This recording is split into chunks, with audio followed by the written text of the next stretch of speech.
Hello everyone, this is ponderonweather. In this update, we've got a very active week ahead with more intense thunderstorms packing very large hail, damaging winds, and some tornadoes, along with more record heat for many, but a pretty strong cold front on the way for this weekend that'll end the heat wave.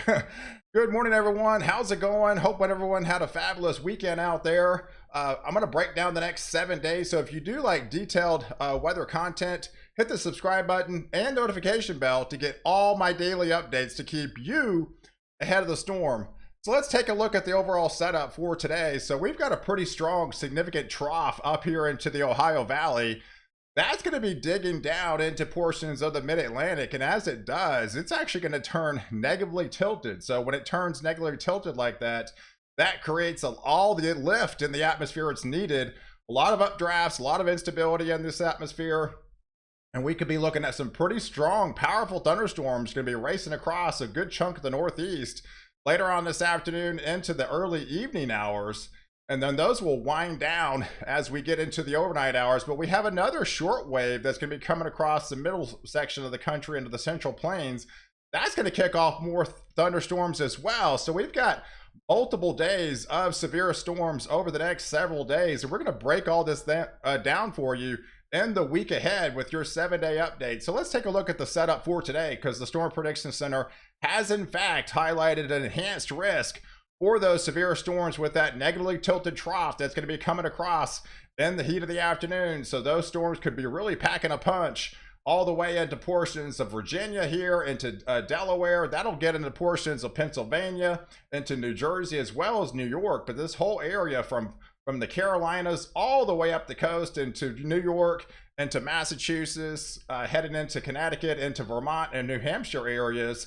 But we do have a little short wave that's going to be coming across as well. And during the daytime heating hours with the dry line setup, we could be looking at some stronger storms out here with the slight risk for severe storms into the Texas Panhandle and portions of New Mexico. But the main threat from these storms into the Northeast is going to be your damaging winds of upwards to 70 miles an hour. And the kind of the bullseye here with a 45% chance of some significant wind gust out here into the late afternoon, early evening time frame, right along this boundary here into portions of Pennsylvania here, heading into New York. That's where they've got that enhanced risk for severe storms. So the main impact from this setup is going to be your strong damaging winds, and the same thing as well as into the Texas Panhandle.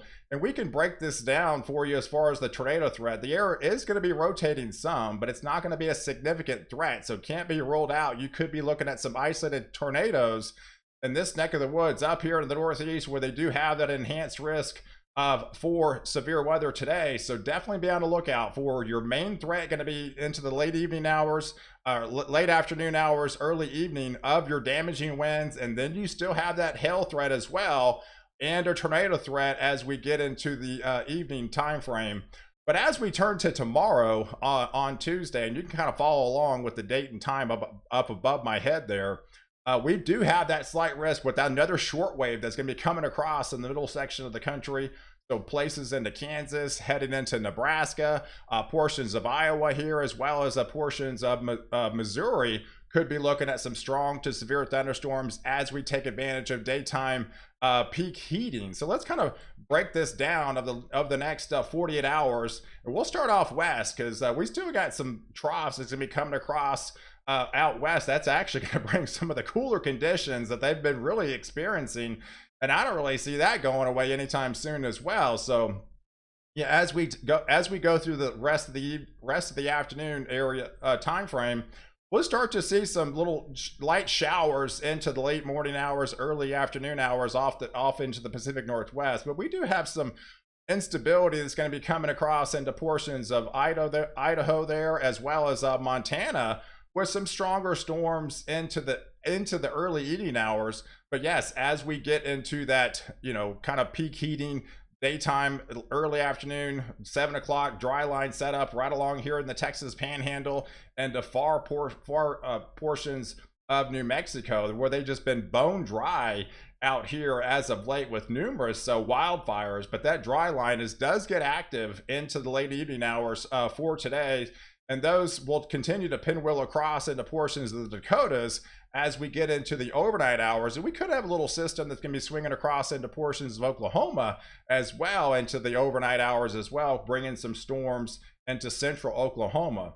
But as we move through time and go through the daytime tomorrow, there's that setup for in that short wave that's going to be coming across the middle section of the country, bringing some more storms into portions of Colorado. This will head off into Nebraska, portions of South Dakota, and then as well as into Kansas as we get into the late afternoon, early evening time frame. And then again, those storms will start to wind down as we get into the overnight hours. So let's head east now and take a look at the setup for this morning, because this is the most significant threat for today. So we're watching that short wave. It's not negatively tilted yet, so these aren't on the severe side, but they are packing a punch already in portions of West Virginia, into portions of Pennsylvania and upper portions of Ohio here. But as we move the needle through the later morning hours, especially as you go into the afternoon time frame, that's when you start to see a little bit more discrete isolated bubblers starting to pop up, and those could be some large hail producers starting to pop up into portions of Virginia here, into West Virginia, getting into portions of Pennsylvania, all the way up into upstate New York, as heading into Jersey. That'll fishtail into portions of Massachusetts and Connecticut here. But as we get into the evening hours, you can see that squall line really starting to take shape. That's where the damaging wind threat, right around 4 or 5 o'clock in the afternoon, that's when I think we're going to start it basically hits right at peak heating, unfortunately. So that's why we could see some of those 70-mile-per-hour wind gusts up here is definitely not rolled out, and we could even have some of those actually hurricane force strength intensifying if these any little bow segments start to bow out at ahead of the main squall line here. But this will pinwheel across into the evening hours and go across into portions of the far coast of North Carolina here, and this will continue to move across. And then the main story for tomorrow outside our window here will be in the middle section of the country, as it does actually start to wind down for portions along the East Coast here as you get into your Tuesday time frame, with all that instability mainly over the central part of the U.S. as we go into into the overnight hours. With that short wave, it does come across into Missouri, will extend into portions of Illinois as well as into portions of Wisconsin here into the overnight hours on your Wednesday morning. So, but as we head into Wednesday, we got that another little short wave that's going to be coming across the midsection of the country. Not a significant threat, but we could be seeing some isolated bubblers pop up in the heat of the afternoon right along this boundary here, and a good chunk of, say, Colorado here into portions of Kansas, heading off to Missouri, southern Illinois, especially into Kentucky here. So those could be on the strong side. Some of these on, 1 or 2, maybe marginally severe side. But yeah, you can't roll out some stronger storms even on the day on Wednesday, as we kind of have a lull in the severe threat. But it kind of ramps back up again with another short wave that's going to be coming across, this time further north. We've got a lot of the heat building well south of the ridge, is going to be dominate for much of the week. So that all the instability heads north, and along these troughs are going to be coming across all week long. So by Thursday time frame, we could be looking at more storms popping up into Minnesota, as well as Wisconsin here, heading into Iowa, and then those could fishtail back south, is extending all the way into parts of the Dakotas and eastern Nebraska as we head into your Thursday time frame. Here's kind of your wind swath of what we're looking at for the next 4 days. So you can actually see we've got some pretty powerful systems that are going to be coming across, with some strong wind gusts. It can't be rolled out. Some 60, 70, even upwards to 75 miles an hour up here into portions of up here into the mid-Atlantic states, as well as in the Northeast. So we've got some pretty significant winds that are going to be coming across. So definitely be on high alert over the next 4 or 5 days, especially if you travel a lot, if you're having to fly on a plane or heading for a truck driver that does travel across the country. Definitely be on high alert, because this is going to be a windy week for much of the week. Let's kind of break down the overall setup as we transition into your Friday time frame with the flash index that's going to be moving across as we get into your Friday. So as we do get into your Friday, we have more storms that could start to pop up into portions of the southeast. These are just kind of daytime heating thunderstorms that could pop up into the peak heating of the day. We could have a little bit of dry line starting to set up. We do have a pretty strong cold front that's going to be on the move. So these are more of a conditional risk as we head into Thursday afternoon, or into your Friday afternoon, with that more severe thunderstorms along this boundary here. This is going to be along a pretty strong cold front that's going to be finally on the move and ending the heat wave for much of the country that has been experiencing some of that record heat. And you still got, multiple days you're going to be dealing with that heat wave, but a relief is in sight as you head into your Friday, headed into Saturday, or right along that boundary where that cold front is. That's where the storms could be kicking off, heading back into the Ohio Valley, heading back into portions of the Northeast as we transfer into this weekend. So here's the breakdown. Is even as far as we get into Friday. So the Storm Prediction Center, even on a day 5 outlook, has already put out a slight risk for severe storms really on the tail end of the Dallas-Fort Worth area, headed into eastern portions of Oklahoma, as well as into Arkansas, into Missouri, into Illinois, as well as Indiana. This will pinwheel all up into the portions of Michigan here. This is out ahead of a pretty strong cold front that's going to be plowing across, and this won't be until Friday. But as that continues to move across, a day 6 risk for a slight risk is pretty rare up here into the Ohio Valley. So that's, we're going to be dealing with a lot of heat ahead of this main system. But yes, by day 6 into your weekend, those more storms could be back into some of the same areas that could be impacted for today with that enhanced risk for severe storms. So we can take a look at the overall setup as we head into your Friday timeframe, out ahead of this pretty significant trough that's going to be finally on the move. And as it does, that's going to bring a pretty strong cold front to our areas further south that's been dealing with all the record heat. But out ahead of it, we are going to be watching this go almost negatively tilted again as we head into the Ohio Valley, into the Northeast, as we transfer deeper into the weekend time frame. But let's take a look at the overall temperatures anomalies for the next 7 days. So you can see the main story is going to be the record heat for especially a good chunk of the South. These are your temperature anomalies, and you can follow along with the date on the upper portions of the screen there.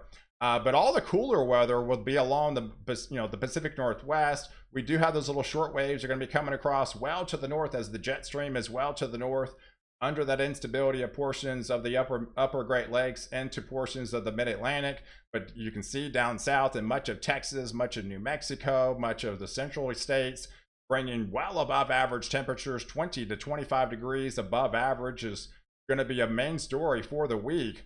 But yeah, it's really not until that Thursday time frame. And look at that, all that purple starting to show up in portions of Canada there.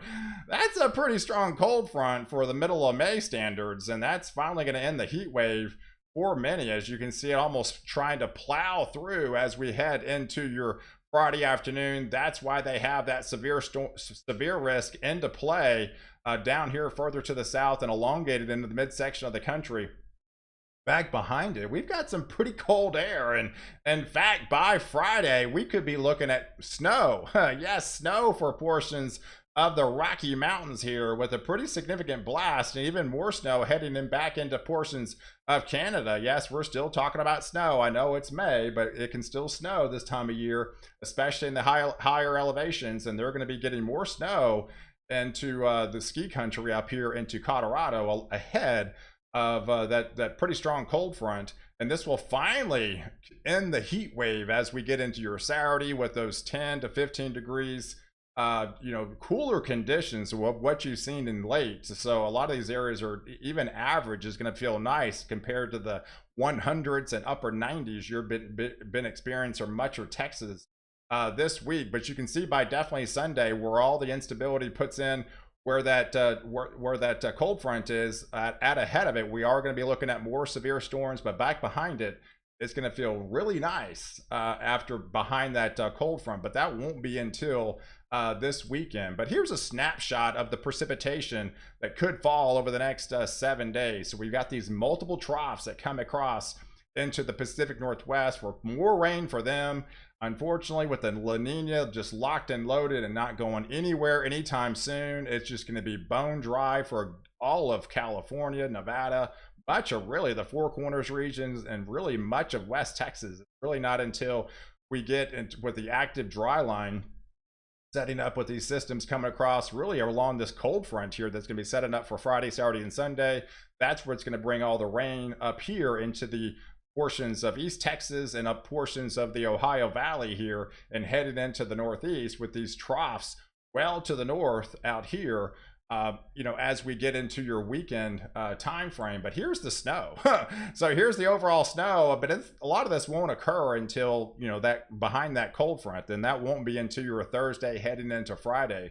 But it's still going to be cold enough up here into portions of Idaho, into Montana, getting into Wyoming. And there's the snow for the Colorado mountains here, up here into the higher elevations. And then we still could be looking at more snow kind of breaking out over portions of Canada here. So hey, I appreciate you guys watching. Do like this video. Definitely hit the subscribe button if you hadn't already, and catch me in the next update where I protect you before and after the storm.